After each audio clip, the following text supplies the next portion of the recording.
Alhamdulillah, wassalatu wassalamu ala Rasulullah, wa ba'd.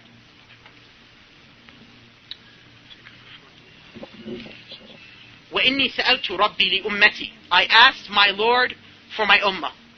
The Prophet ﷺ is praying to Allah for his ummah. What is he praying to Allah for his ummah? أَنْ لَا يُهْلِكْهَا بِسَنَةٍ بِعَامَّةٍ.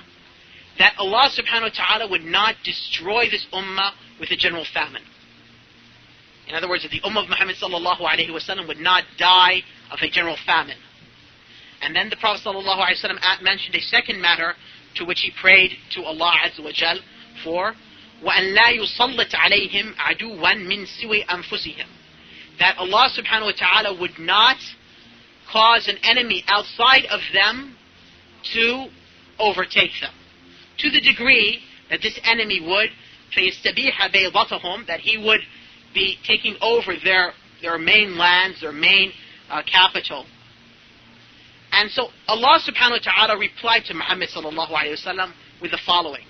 The Prophet sallallahu alayhi wa sallam says, وَإِنَّ رَبِّي قَالَ يَا مُحَمَّدْ.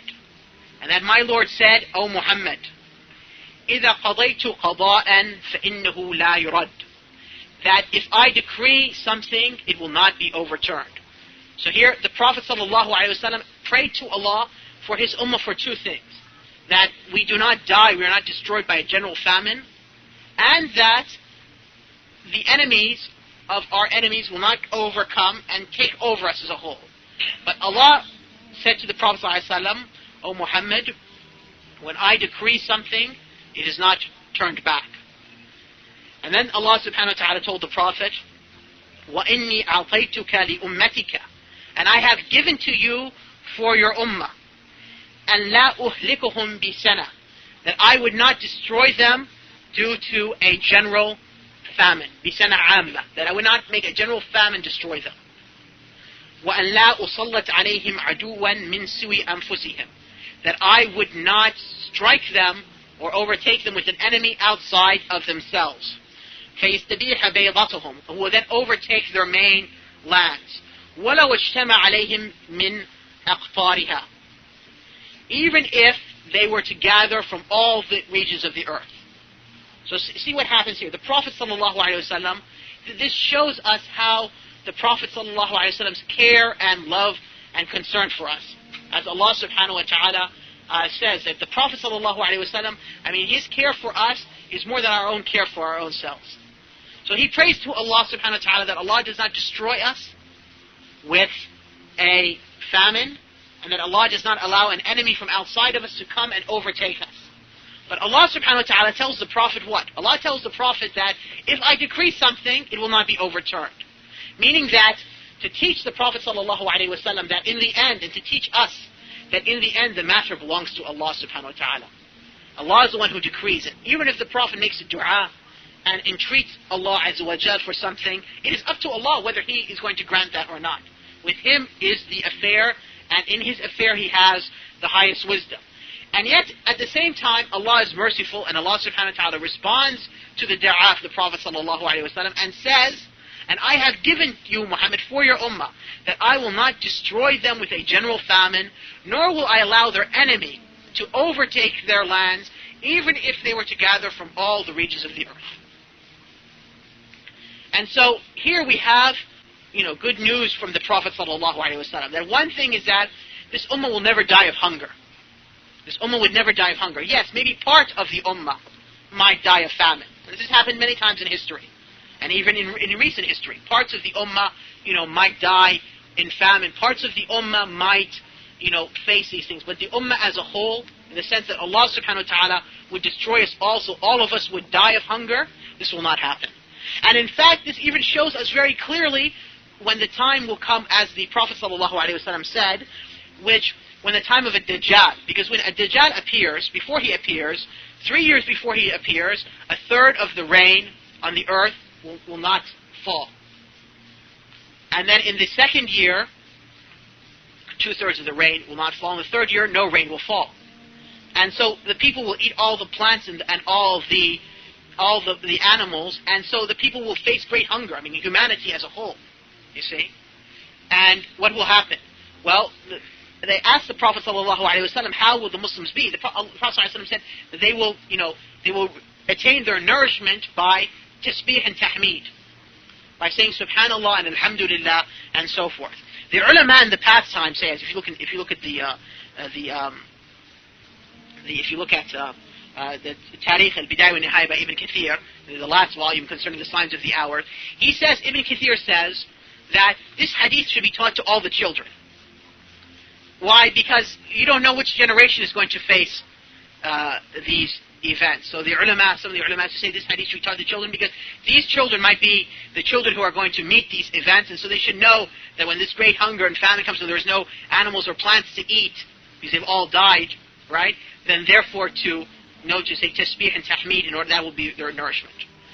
So the point is that Allah subhanahu wa ta'ala has promises to the ummah that He would not destroy us by a general famine. And likewise, the other great blessing that we got is that Allah subhanahu wa ta'ala would not allow an enemy from outside of us, meaning a non-Muslim people, to overtake all our lands. Even if all the kuffar were to gather from all the world to fight the Muslims, they could not take us over, all of us over. And this is a great blessing from Allah subhanahu wa ta'ala. Yes, some of the kuffar, or all the kuffar, can take over some of the Muslims. Like these days we live the events in Kosovo, right? In Kosovo, the kuffar have taken over the lands of the Muslims and are putting the Muslims to the sword and dispelling the Muslims and all those events that are happening. But yet, could we imagine something like this happen? And we also see the same thing happens to Muslims in the Philippines and in Burma and in Kashmir and in Iraq and in Palestine and many places in the world. But could we imagine a time when all the Muslims would face this and all the kuffar? No, this would not happen. This is a promise from Allah Azza wa Jal. And that's why even during the time of the heyday of colonialism, as they said, the beginning of the century, the kuffar still weren't able to take over all the Islamic world. Eventually all the Islamic world fell to the kuffar, but still, Arabia didn't fall to the unbelievers, and they weren't able to plant a flag there. Yemen also did not fall to the unbelievers. Afghanistan did not fall to the unbelievers. So, these regions of the earth still remained, the Muslims still remained, ruling themselves. Even if the other parts of the Islamic world, it fell to the unbelievers at the beginning of the century, and they became, ruled by French and British and Dutch and so Russians and so forth. So then, but the hadith says concerning that Allah subhanahu wa ta'ala would not destroy them from an enemy outside of them, even if it was to gather from all the regions of the earth. But the hadith has a condition. The hadith then says, حَتَّى يَكُونْ بَعْضُهُمْ يُخْلِكُ بَعْضًا وَيُسْبِي بَعْضُهُمْ بَعْضًا. And this would be true until some of the Muslims start killing some of the Muslims, other Muslims, and some of the Muslims start taking other Muslims as they're enslaving them. When this happens, then Allah subhanahu wa ta'ala will allow the kuffar to attack the Muslims. So, we are protected so long as we do not kill and fight one another.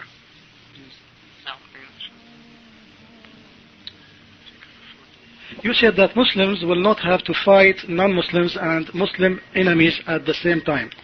Why then are Muslims fighting each other in Afghanistan and they are fighting kuffar in Palestine? No, if I gave the impression that there would never occur a time when Muslims would have inner fighting and at the same time a jihad would be going on, then that's mistaken. I didn't mean to convey that. But what I did mean to say is that the Prophet ﷺ has told us that Allah would not put two swords to the Ummah at the same time, in the sense that near the Day of Judgment we would not be in a situation where the Muslims would be fighting themselves and fighting the kuffar in those great battles. And even amongst a group of the Ummah, you usually, if you look at the Islamic history, when the Muslims were waging jihad, they stopped fighting each other.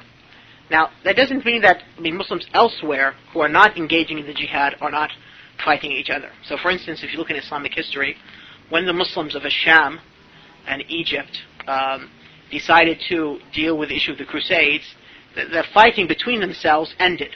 Okay? As soon as Salah ad-Din al-Ayyubi died, they started to fight amongst themselves. Between his two sons, they started to fight as to who would, become in charge in the year of his death. And then a few years later, his brother, their uncle, came into the situation, and then finally it settled. And even they came to the point where some of what Salah ad-Din al-Ayyubi took from the Christians, they gave it back to the Christians in order to get the Christians to help them against their brothers and their, uncles and so forth. But while the jihad was going on by Salahuddin al-Ayyubi and before him by Nuruddin al-Zengi, that against the Christians, still the Muslims were fighting each other in Spain, in northern Africa, elsewhere in the Islamic world, because those Muslims were not engaged in a jihad against the kuffar. And the same thing occurred a century before that, or a century and a half before that, when Mahmud al-Ghazni, who fought the kuffar in India, and was unbelievable. I mean, his victories and his jihad against the kuffar. If you read, his history in Ibn Kathir's history, unbelievable events. But he was doing that in the eastern part of the Islamic world, in what is Afghanistan and Pakistan and India and so forth. He was fighting in these areas, and yet at the same time, the Muslims in Iraq and in Persia and in Arabia and in Syria were fighting amongst themselves. So because they weren't engaged in jihad. So that's the understanding. And then definitely before the Day of Judgment, this fighting will stop between the Muslims when these great, battles occur, these great events. Likewise, just in terms of a da'wah point. Usually brothers who are not engaged in da'wah and its type, which is da'wah is a form of jihad and teaching and learning their religion and commanding good and forbidding evil. What do they end up? They end up fighting amongst themselves and talking about each other and calling, well, this person is not, so much on this way of the Salaf, and this person is, 1/3 Salafi, this person is 2/3 Salafi, and he's 1/8 and he's 1/6 and so forth. Why? Because you see, the jihad has been removed from their hearts. And so therefore, then they, instead of putting their efforts against the unbelievers in da'wah and in commanding good and forbidding evil and in jihad, they turn it against themselves. So this is Allah's sunnah.